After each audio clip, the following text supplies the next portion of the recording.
Сегодня тема серьезная очень. Я вам скажу, я хочу вместе с вами поразмышлять, продолжать размышлять об этом. На тему разочарования. Сегодня называется моя проповедь «Разочарование христианина» и как пережить это. Она меня коснулась в какой-то степени. Я, может, не так сильно переживал, как кто-то из вас переживал. Потому что я знаю таких людей, у меня есть друзья такие, у меня есть знакомые семьи, которые переживали ужасную бурю, ураган, которые прошли не один путь вместе. И проходя этот путь, некоторые потерпели крушение, но некоторые выстояли. И я хочу, чтобы мы в действительности, потому что здесь есть многие люди, которые пришли недавно к Богу, и поэтому, может, вы, придя еще в христианство, еще не попали в такие ситуации, где вы разочарованы, вы сейчас очарованы. Потому что когда мы все приходим к Иисусу, то мы все очарованы. Когда мы приходим в начале церковь, мы все очарованы. Но через несколько лет почему-то у нас приходит разочарование. И также в жизни людей, семей. Люди молодые, они вначале бывают всегда очарованы друг другом. Они влюблены по уши. Они ничего не видят. Но пройдя когда начинается у них житейская и бытовая жизнь, когда приходят и бури, ураганы, штормы, и начинают давить на их дом, то они не вытерпевают, многие, к сожалению. И они приходят и говорят: разведите нас, мы хотим развестись, мы хотим разбежаться, потому что он оказался не таким.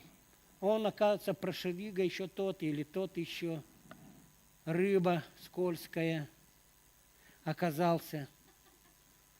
А она такая баба-яга, ой-ой-ой, старуха-то у разбитого корыта, все время хочет машину, одежду, кушать, гулять, плясать, танцевать, как та стрекоза, которая лето красное пропела.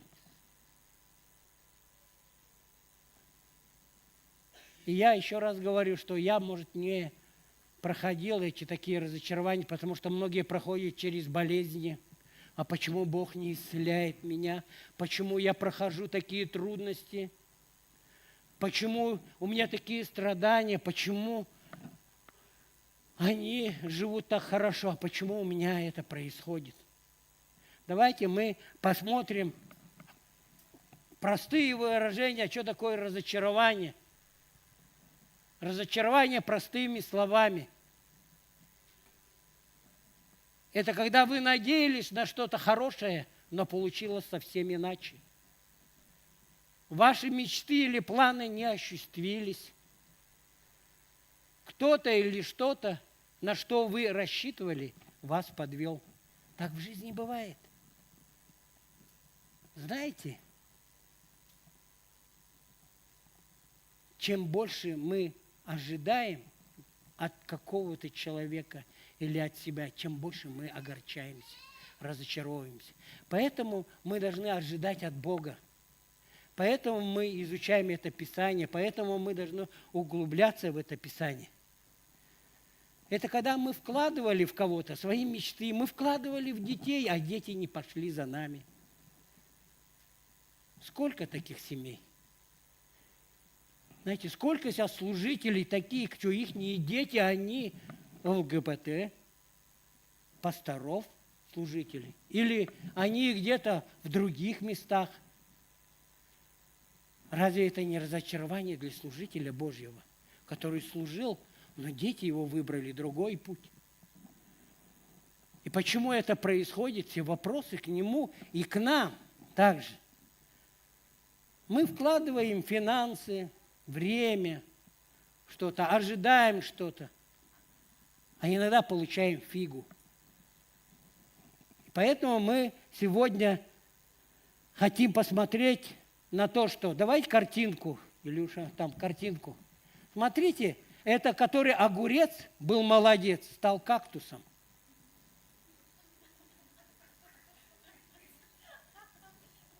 И мы такие. Мы как огурцы становимся, когда приходим в начале христианства, и мы такие бодренькие, свеженькие, засаливаем кого-нибудь, выглядим, потом через несколько лет мы становимся кактусами такими, колючими, обнять нельзя, подойти нельзя, поговорить нельзя, вопрос задать нельзя. Знаешь, такими кактусами мы становимся, не разочарованными, недовольными. А когда человек разочарован, он всегда обижается. У него всегда есть обида, у него всегда есть непрощение. Разочарования бывают разные. У человека не видно сразу. Человек может прятать это, как айсберг.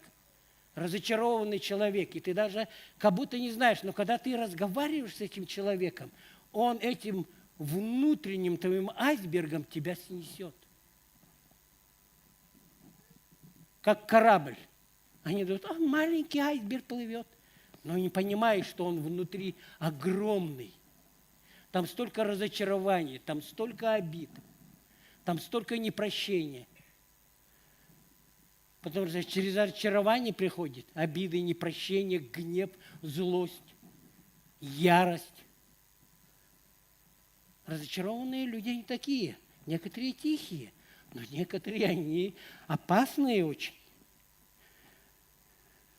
Я сам знаю очень многих верующих, которые развелись, которые даже были, когда я учился в Москве, они были моими друзьями, они служили, и они развелись.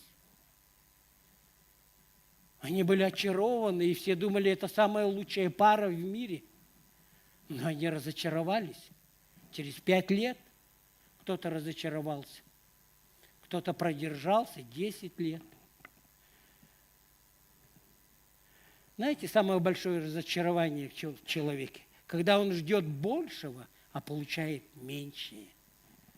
И тогда он или вообще ничего не получает. И тогда он обижен на кого? Сразу на Бога. Это ты, Бог такой. А Бог иногда не хочет тебе дать. Я как вам говорил об этом много раз. Он не дал мне ландкраузер, я хотел ландкраузер. Он знал, я уеду. Буду возить девочек, с Таней не встречусь, дети не родятся эти. Потому что он не дал мои планы и мои мечты.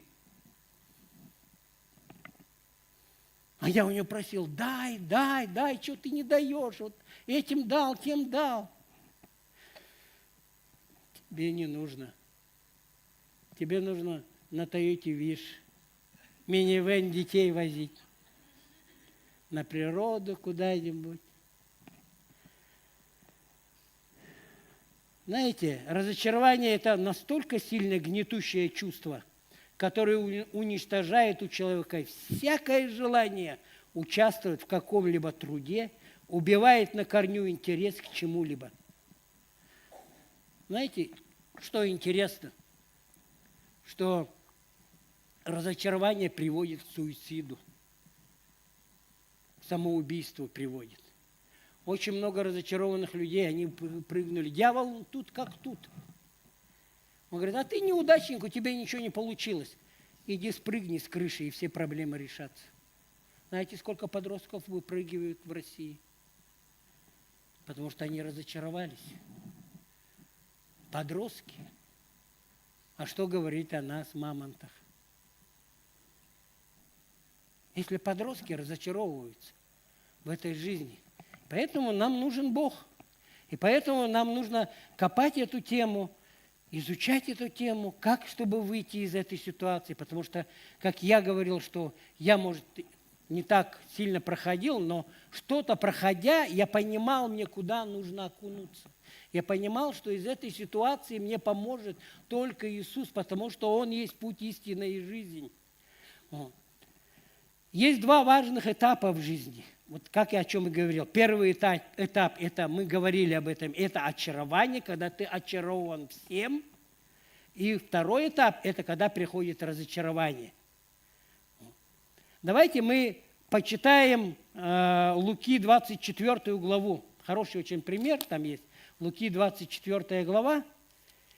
И почитаем там историю. Когда Иисуса уже распяли, все надеялись на ученики, и вдруг взяли и убили их учителя, распяли, они настолько ожидали этих перемен. И два ученика, они идут и разговаривают между собой, когда все это произошло. 13 стиха. «В этот же день двое из них шли в селение, отстоящее стадии на 60 от Иерусалима, называемое Эммаус, и разговаривали между собой о всех их событиях, которые произошли. И когда они разговаривали и рассуждали между собой, сам Иисус, приблизившись, пошел с ними».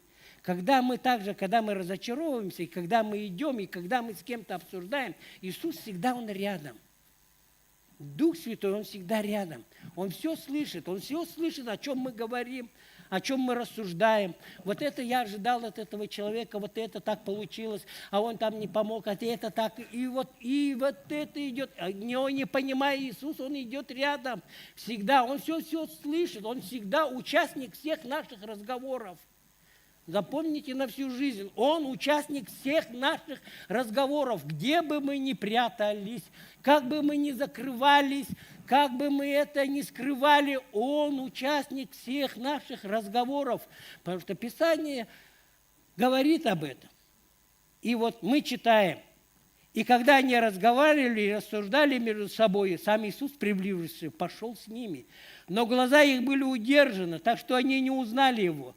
Мы даже не знаем, что Иисус, Дух Святой, с нами идет. Мы даже не понимаем этого. Мы живем, христианчики такие, но не понимаем, Он рядом идет, Он все слышит, Он все знает. О чем ты замышляешь, какие ты козни строишь, какие ты сплетни несешь. Он же сказал им: о чем это вы, идя, рассуждаете между собой, и от чего вы печальны?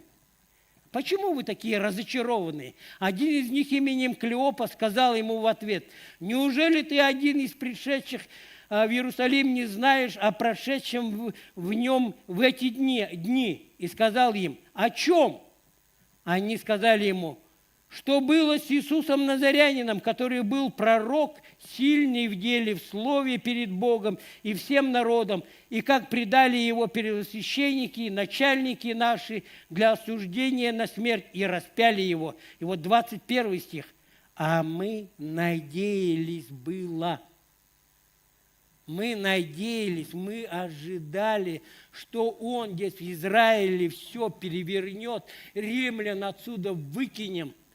Все сядем на троне, мы будем здесь министрами все, рядом с Иисусом, царем сидеть. Я буду министром финансов, там они уже все распределили. Они ожидали этого, но вдруг то, что они ожидали, вдруг Его убили. А мы надеялись было, что Он есть тот, который должен избавить Израиля, но совсем тем уже третий день ныне, как это произошло. Они настолько разочарованы. Давайте мы первое посмотрим.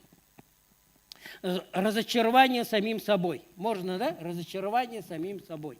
Откроем местописание очень хорошее, Луки, 19 глава. Вот. И я вспоминаю себя. Вот Луки, 19 глава, 8-9 стих. Здесь про Захея мы почитаем. 8-9 стих. Захей же, став, сказал Господу, это когда Иисус пришел, и там восседал, и Захей же, став, сказал Господу: Господи, половине имения отдам, я отдам нищим, и если кого чем обидел, воздам четверо. Иисус сказал: ныне пришло спасение дому сему, потому что он сын Авраама. Вот он спасся, он принял, когда Иисус сказал: я к тебе домой приду, и спасение придет тебе в дом. И он такой озаренный, он очарован Иисусом. Вот это да, он ко мне в дом придет. Представляете, если Иисус вам во свете придет, скажет: вот я хочу прийти завтра к тебе в дом. Ты будешь очарован. И такие радостные, когда вот так же мы приходим вначале в церковь, мы все у нас в розовых очках, мы все видим хорошо, в церкви прекрасно, проповедники чудесные, братья и сестры прекрасные, мы все общаемся, мы все вместе в одной лодке. Но вдруг буря, а Иисус спит на корму. Иисус всегда спокоен. Бог всегда в шаломе. Мы очарованы церковью, очарованы братьями, проповедниками, конференциями. Мы очарованы просто. Потом проходит 10, 15, 20, 30 лет, и вы видите, вот этот кактус, который огурчиком был, стал кактусом. Разочарованный, недовольный такой ходит. Уже я 100 раз слышал про крест. Я уже 1000 раз слышал все эти проповеди. И ворчишь, и ворчишь, и ворчишь, и ворчишь. Встречали таких христиан? Таких много сейчас христиан, которым по 30 лет в Господе. Мне 25 лет, слава Богу, до 30 еще не дошел. До 30 лет, наверное, когда доходят самые ворчаливые христиане. Недовольные кактусы такие ходят. И когда подходишь, давай поговорим. Да не хочу я разговаривать. Да зачем мне? И не нравится всем церкви, и переходит церковь, и туда, и сюда. Конечно, есть моменты, то, что там в церкви происходит, тоже очень важно, и что там как. Но когда церковь-то нормальная, зачем оттуда уходить?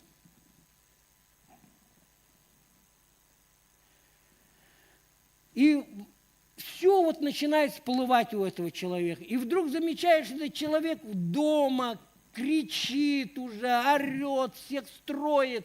Как он вернулся? Он поначалу был такой очарованный, а тут разочарованный, и все дома разочарованные, потому что он кричит, всех строит. Грех всплыл у него опять. Как Бог пришел, вроде все это убрал, а у него все всплыло, потому что он разочарован. И у него, как написано, крик, злоречие, ярость. И все это приводит к опасным ситуациям.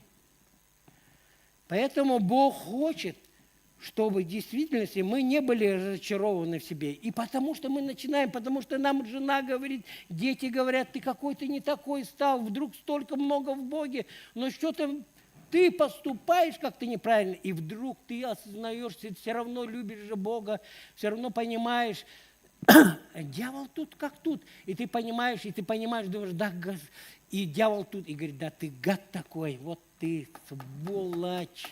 30 лет был в Боге, сволочем был ты с самого начала, и ты отстал. Дьявол тут же, и сразу он придет, и будет тебе по башке бить, или эту старую пластинку. Ты дурачок, ты неудачник. Знаешь, как он крутит эту пластинку? И начинает просто, пока ты в яму не посадит. Он в яму хочет посадить, в эту тюрьму, в эту решетку тебя посадить. Разочарование, обид, непрощение. Знаете? И ты видишь, и ты становишься, ты разочаруешься сам в себе. Ты разочарован сам в себе. Ты не можешь сам себя даже простить. Ты уже не любишь себя, как любил. А почему ты не можешь? Я спрашиваю, почему ты не можешь простить? Спрашиваю у одного брата, почему ты не можешь сам себя простить? Почему? Ну, потому что вот у меня стало хуже, и я вот уже 35 лет в Боге. Представляешь, человек 35 в Боге, вот недавно с ним разговаривал. Он, да, в другой церкви. Говорит, у меня все хуже стало. И вот и говорит, вот этот айсберг. И я чувствую, он как будто сейчас меня протаранит. И я говорю, стоп, дорогой, слушай внимательно. Почему ты себя не можешь простить? Бог же тебя простил? Он говорит, да, простил, но я вот такой никудышный, вот я такой неплохой. И я говорю, что? Что ты Бог величественный, всезнающий, всемогущий простил тебя, ты не можешь принять это, что Он простил тебя. Что ты круче Бога? Ты свое мнение, свою волю ставишь выше Его воли. Он такой, ну да, он прям как опешил. Ну да, ты ставишь и свою волю выше воли Божьей. Бог же пришел и сказал, Он нас простил, Он нас полюбил. Спасибо, левиты, сегодня прекрасно было слова просто прославления, поклонения. Про любовь Божью. Про то, что как Он прикасается, что мы, как снег, в руках Его растаиваем, когда Он нас обнимает. Когда Он нас обнимает, наш Отец Небесный, но мы чувствуем это. Бог, Он любит, Он никогда нас не покинет, Он не человек. Проклят всякий человек, который надеется на человека. В Библии написано, проклят всякий человек, кто надеется на человека. Нам нужно на Бога надеяться. Конечно, мы все равно, мы здесь на земле живем, и когда мы общаемся, когда мы видим, я все равно надеюсь на свою жену. Она все равно надеется на меня, мы любим друг друга, мы доверяем. Потому что Бог среди нас. Если Бога нету, тогда совсем другое дело. А когда Бог среди нас, тогда да, тогда это усиливается с каждым разом все сильнее и сильнее. И он освободился, он сказал, я не круче Бога, Олег. Как я могу круче быть? Прими эту любовь Отца, Он тебя обнимает. Как ты такой? Он говорит, да, я понял. Как начал рыдать в трубку. Я понял, я думал, я крутой. Знаешь, вот это эгоизм и вот эта надменность, вот это человека самодовольство. В Библии написано, что в последнее время люди будут самодовольны, самолюбивы. Они будут любить себя только. Эгоисты, которые. Вот такие люди, Богу очень трудно. И он говорит, я такой. Я говорю, ты самолюбивый. Вы, если вам фотку его покажу, он вообще, Брэд Питт отдыхает, красавчик такой. Уже верующий, уже третья жена, дети от каждого брака. Самодовольный такой, богатый.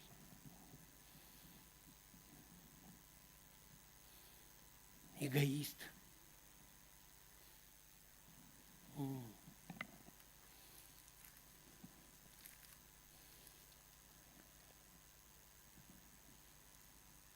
Второе, разочарование в людях. Очень интересно. Разочарование в людях. Очень многие разочаровываются в людях. Даже друзья, которые были до самого конца, они разочаровываются. Мои друзья, многие разочаровались, когда я пришел к Богу. Они разочаровались. Не с кем пить, не с кем гулять, не с кем грабить. Они разочаровались, а я был очарован Иисусом. Знаете, если ты разочарован в людях, очень внимательно послушайте, очень внимательно. Бог, Он мне все время учил об этом. Если ты разочарован в людях, эта проблема не в них, в тебе. Это проблема в тебе. Если ты разочарован в ком-то, это проблема в тебе, Олег. Потому что Писание говорит, когда я получил это слово и поехал в библейскую школу, и это слово, оно все время внутри, поэтому я все время его помню, оно все время моя истина, оно все время мое дыхание, оно все время меня несет, как бы трудно не было. Писание говорит, вникай в себя и в учение. Не только в себя, если ты в себя вникнешь, ты сам себя забьешь. Но там написано, вникай в себя и в учение. Занимайся сим постоянно, ибо так, поступая, себя спасешь, а потом слушающих. Если слепой слепого не может вести, хромой хромого тоже не может вести. Ты должен твердо стоять на ногах. Вникай в себя и в учение, занимайся сим постоянно, ибо так поступая себя спасешь и слушающих. О сем заботься, всем пребывай, дабы успех твой был очевиден. Твой успех очевиден, тогда люди сразу видно, ты успешный или нет в твоей жизни. Не твоей машиной, не твоей квартирой, не твоими деньгами, а так, как ты живешь в семье. Успех твой очевидный, как ты поступаешь с людьми, как ты с ними общаешься, с этими людьми. Насколько ты любишь людей. Твой очевидный успех – это в этом, в жизни, не в богатстве. Это приложится, это нужно. Но прежде всего это должно быть. А остальное все приложится. И в этом нет ничего плохого. В этом, наоборот, хорошо. Потому что этим ты будешь намного эффективно служить другим людям, когда у тебя есть это богатство. И когда у тебя прежде всего есть вот этот внутренний стержень, твой характер. У тебя правильное мышление. Тогда ты сможешь правильно распоряжаться этим богатством. Вот любой человек, вот любого человека спросите. Вот. Я не виноват, только они. Любой человек, в любой ситуации, он говорит, вот они виноваты, а я не виноват. И поэтому многие остановились в духовном росте, возрастании в духовном и во всем остальном. У нас всегда будет повод, запомните, всегда будет повод разочароваться в людях. Всегда. Вы не думайте, я тоже разочаровываюсь. Если я даже прошел, вы даже не подумайте, ой, он-то идеальный. Да нет, я тоже разочаровываюсь. Но я знаю, как из этого выйти. Быстро из этой ситуации выйти. Нужно быстро выходить. Ученики Иисуса, они же все время, постоянно, время от времени, поэтапно, за 3,5 года они разочаровывались в Иисусе. Вот такие странные слова говорит, может, нам отсюда чук-чук-чук-чук-чук. И они все время думали, как бы смыться от Него. Наше служение людям должно быть через призму Иисуса Христа, по-любому. Если у нас служение между собой вот в горизонтальном положении, но здесь нету Иисуса, вот крест, Иисуса нету на этом кресте, то это служение вы разочаруетесь в любом служении. Потому что несовершенные люди кому-то не додали, кому-то не досмотрели, кому-то не сказали спасибо, кого-то не поблагодарили. Когда нету этого креста, на чем Иисус умер, распятый, тогда это служение будет неуспешным во всем, где бы ты ни старался. Вот почему мы иногда черпаем, когда Иисуса нету, мы своими силами. Знаешь, сколько таких служителей выгорели, просто сгорели, просто улетели, просто сломались, потому что уже нету Бога, Духа Святого, а они служат своими силами, своими талантами, своими способностями. И потом смотришь, слетел с катушек. Поэтому нам нужно с Духом Святым служить. Обязательно двигаться с Духом Святым. Аминь. Знаете, вот это вот такое скрытое служение Иона, вот хороший пример Ионы. Бог его посылает, говорит, иди в этот город. Он говорит, нет. Потом он его все-таки туда посылает. Он не любит этих людей, он ненавидит этих людей. И даже когда все происходит так, как Бог хотел, все происходит, и весь город спасается, все равно, что он в конце сказал? Да убил бы ты их лучше всех. Сжег бы их там. Вот такое служение не нужно нам, понимаете? Служим людям, потом разочаровался и все, всех сожги. Уничтожь, чтобы мои глаза не видели. Почему ты так сделал? У нас проблема, знаете в чем проблема? Вот мне Бог все время говорит, проблема, Олег, в том, что ты хочешь свою волю исполнять. А почему ты не хочешь мою волю исполнить?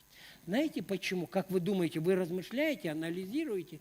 Почему? Потому что его волю исполнить намного сложнее, чем свою. Очень легко свою волю исполнить. А Бог хочет этого. Давайте мы посмотрим третье, разочарование в Боге. Вот это самое страшное. Когда Бог перестает нас впечатлять, всемогущий, щедрый, добрый, любящий, человеколюбивый.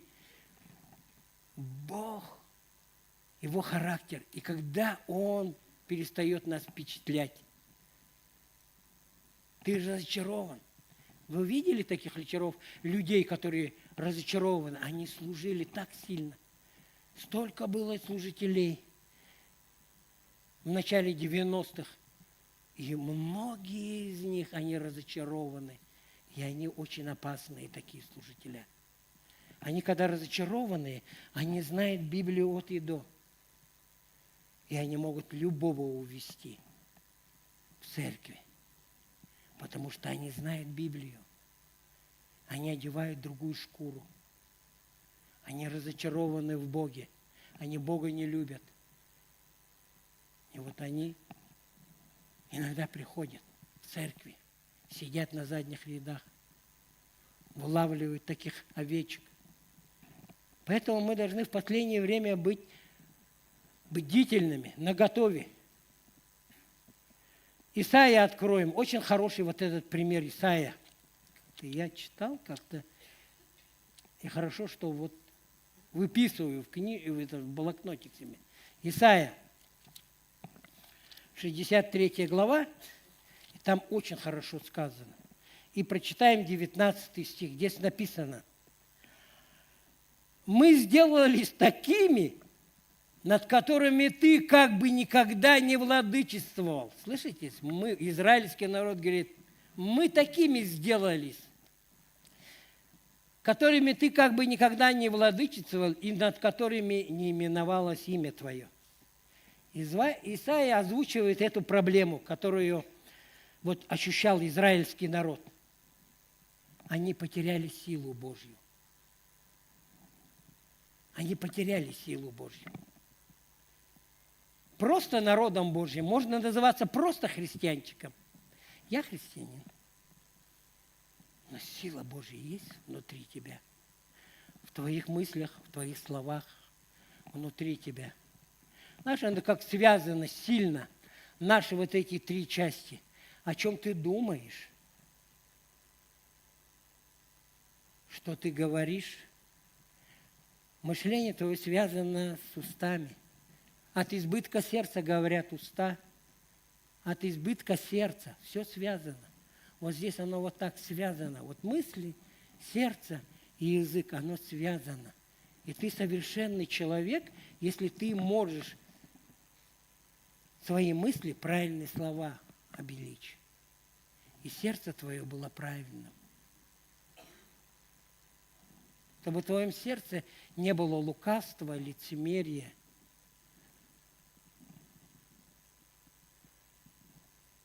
Вот это почему? Я думаю, почему Иисус говорит, будьте совершенны, как Отец.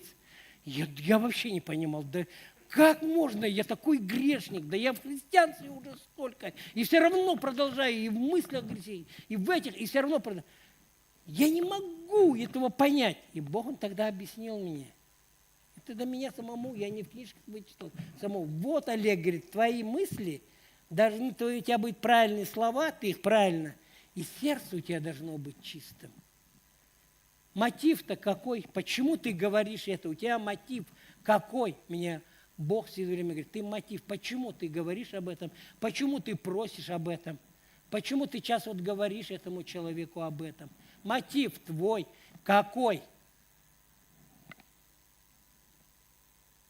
Оно нужно тебе или не нужно?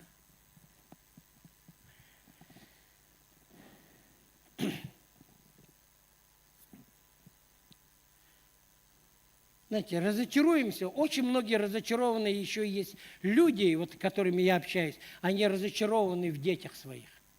Но почему так Бог допустил? Вот я вот в церкви 30 лет, мои дети не пошли, внуки не пошли.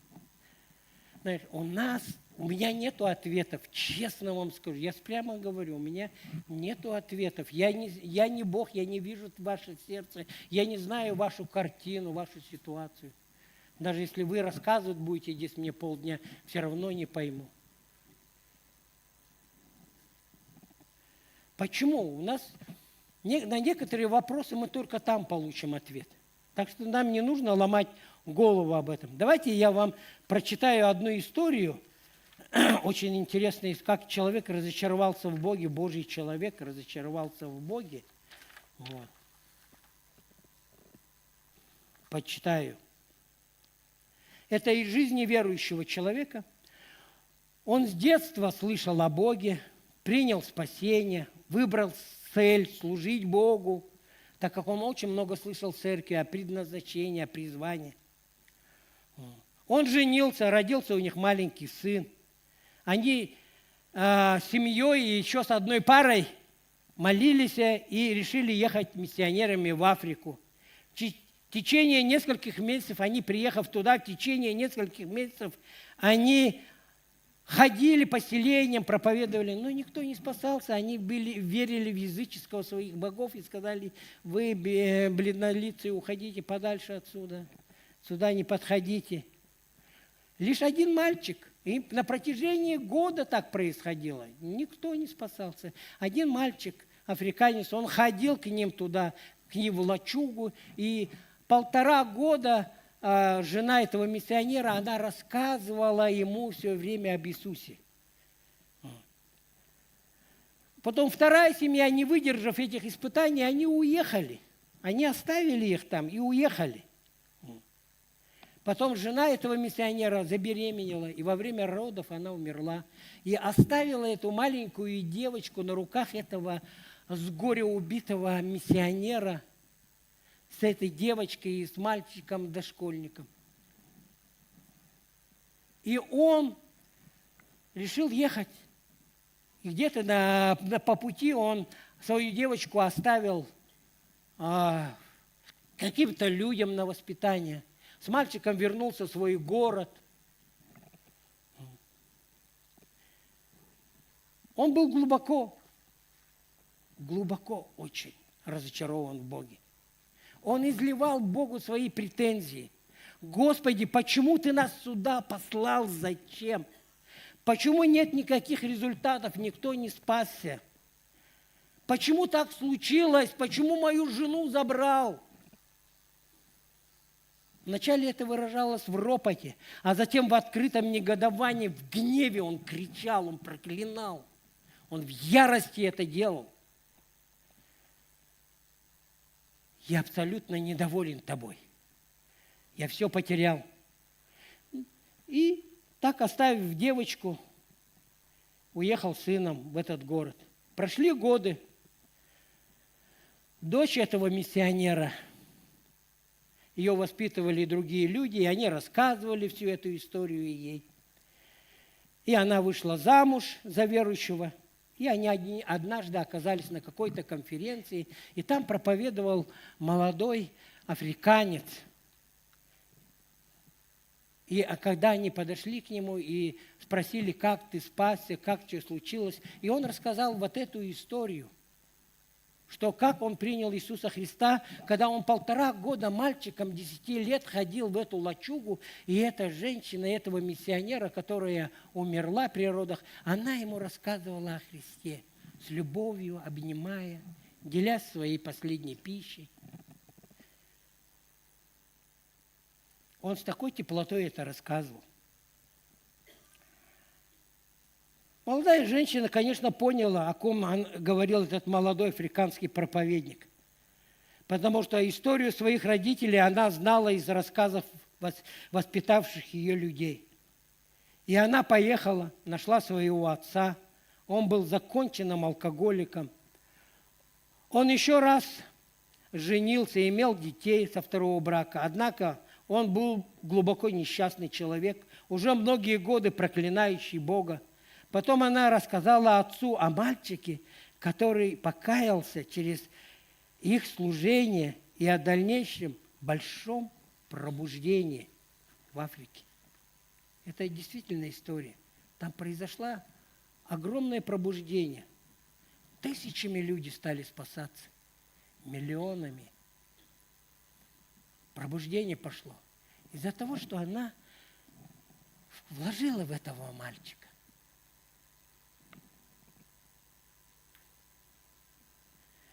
К этому времени этому миссионеру было далеко уже за 70 лет. И, конечно, он через Божью благодать и милость, он покаялся и принял милость Бога. В чем причина разочарования этого человека? Знаете, в чем? Потому что у него был свой план событий. Он думал, будет вот так, вот так, вот так. Он станет известным проповедником. Будут люди тысячами каяться. Он будет покупать машины, церкви, люди будут жертвовать. У него были свои планы, а у Бога были другие планы. Через этого мальчика сделать пробуждение в этой стране африканской. И он приходил 1,5 года и слушал эту, казалось, этого миссионера никчемную, эту его жену, которая рассказывала ему о Иисусе, о Его любви. Мы должны переживать Его любовь время от времени, в назрыц переживать. Мы настолько становимся сухими христианами и ворчливыми, разочарованными, потому что мы не переживаем то, что Он сделал на кресте. Ради нас, которых нас надо было судить, нас надо было распять, но Он все забрал. И когда я это понимаю, я говорю, милость Твоя высока, милость Твоя превыше небес. Ты настолько любишь нас, что отдал самое дорогое, самое прекрасное отдал ради нас.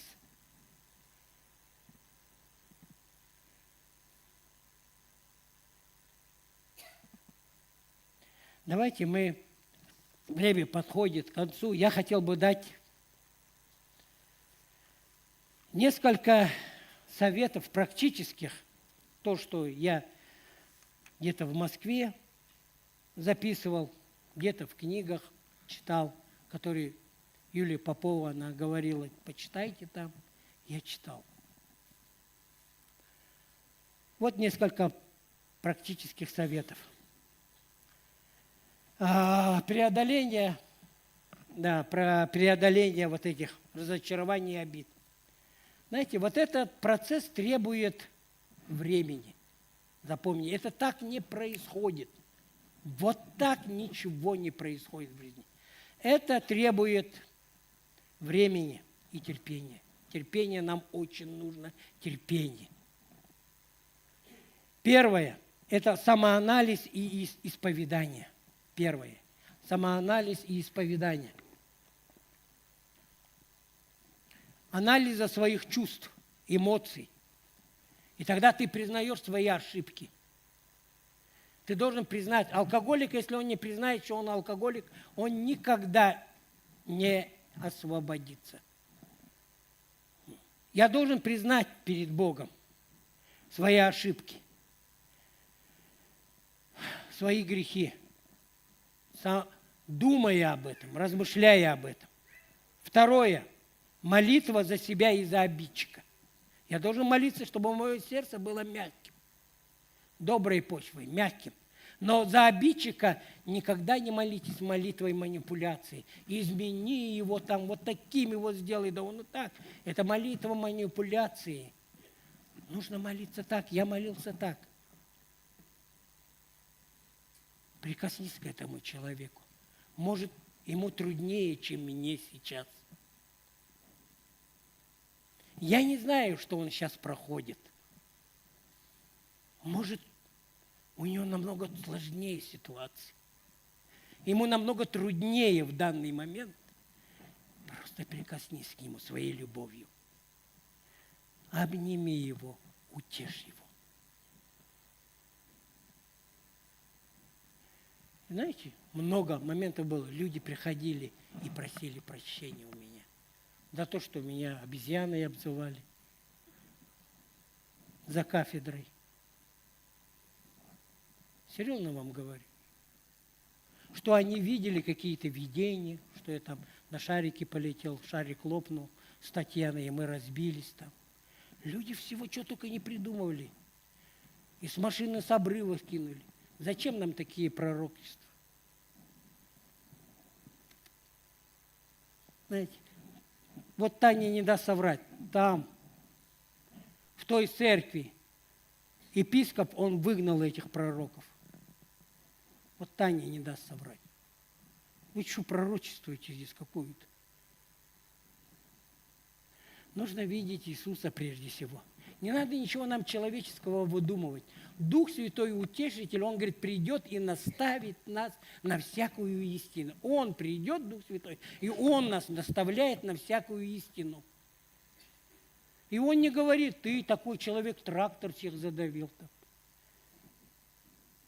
Человек лом по голове ударил. Странные какие-то слова.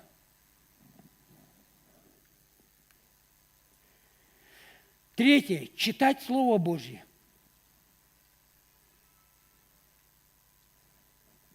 Тогда Слово Божье, когда ты читаешь, вот я почему читаю Слово, каждый день полкило здоровой пищи, потому что это Слово, оно всегда наставит тебя, оно всегда направит тебя. Оно будет направлять тебя все время. В любой ситуации оно будет выпрямлять. Это как карта. Ты по карте видишь, ты не заблудишься, ты не потеряешься.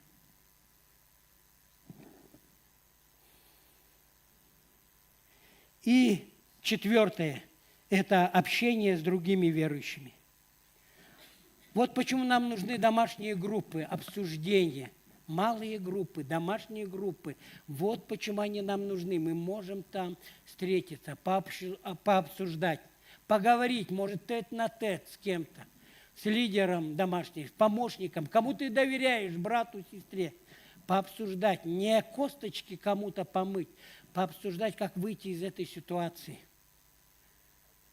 Чтобы на тебя могли помолиться в этой малой группе, чтобы тебя могли наставить. Вот почему нам нужно ходить на домашние группы. Потому что я сам назидаюсь на домашней группе. Удивительно, я сам всегда назидаюсь, когда приходят такие честные овечки, Божьи дети. Я назидаюсь. От любого, от юмора, от их трудностей, от их переживаний, от их прикосновений. Знаете, такое есть невербальное общение. Слышали, да, такое невербальное? Ты видишь человека, когда смотришь человеку в глаза, ты видишь по его мимике, доволен он тобой или недоволен. Или мимика такая, или такая. Надо уметь невербальное тоже общаться. Как служителю, как братьям, сестрам.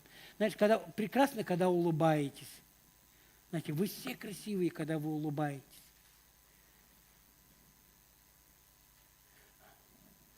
Это так красиво, это так чудесно. Жестами, мимикой. И последнее, заканчиваем, кажется. Коммуникация играет важную роль при преодолении обид и разочарований. Очень важно. Знаете, очень важна коммуникация какая? Очень важная, когда люди очень часто, ты просто их выслушаешь. Активное слушание. Научитесь слушать другого человека, не перебивая. Мы так хотим перебивать. И поначалу своей христианской жизни кто-то начинает тебе что-то рассказывать, и ты, как всезнающий знайка, начинаешь сразу, да, у меня есть ответ. Да помолчи ты, Олег, знайка. Здесь Дух Святой вообще-то научит, наставит на всякую истину, но только не ты, знайка. посиди, я тебя еще обличу пару раз. Активное слушание. Знаете, сколько людей ушло, когда просто я их выслушал, и они сказали, больше ничего не надо. Очень огромное спасибо, что вы выслушали так внимательно. Не перебивая, не делая предварительных выводов. Не надо делать выводов. У нас страшные выводы. Вывод будет Бог делать, Дух Святой будет делать вывод. Второе, конструктивный диалог. Нужно все равно, как бы не было тяжело, говорит, я не буду с ней разговаривать, я вообще не хочу с нее видеть. Конструктивный диалог. Вы уже помолились, вы уже почитали, вы уже все это сделали. Нужно вызвать этого человека. О, давай поговорим. Конструктивный диалог. Научитесь выражать. Вот нам нужно научиться выражать свои замечания и обиды конструктивно. Без агрессии. Даже вот этой невербальной агрессии. Вроде ты не говоришь ничего, но у тебя взгляд такой, извини меня. Прибью сейчас, сколько я зарезал, сколько перерезал. И сейчас по тебе пройдусь. Четвертое, прощение. Прощение не обязательно, чтобы простить. Когда ты с человеком начинаешь общаться, ты сразу чувствуешь этого человека внутри. Ты чувствуешь, что этот человек пришел к тебе на разговор с прощением. В его разговоре ты чувствуешь, этот человек пришел с прощением.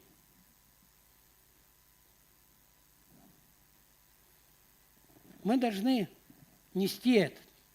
Мы должны быть готовы прощать, преодолевать всякие вот эти реакции какие-то, разочарования. И четвертое, последнее. После всего этого нужно рефлексию сделать. Обязательно, дорогие мои, обязательно, чтобы себя проверить. Я себя проверял все время. И у меня, я вам честно скажу, у меня больше половины выходило, что я все равно оставался в какой-то яме. И мне нужно было это повторить. Поверьте мне, это правда. После общения отведите время для рефлексии, анализа своих чувств и реакций, какие они у тебя остались после этого разговора.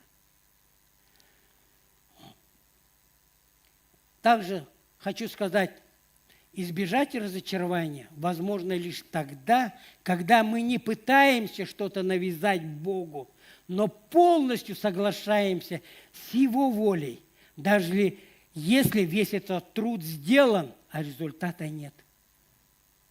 Даже если никто не станет за это благодарить Господа, даже если никто не покается, оставьте Богу. Вот как у этих людей никто не каялся, да? Никто. Один мальчик, он покаялся, и пробуждение началось по всей Африке, в этой стране Африки.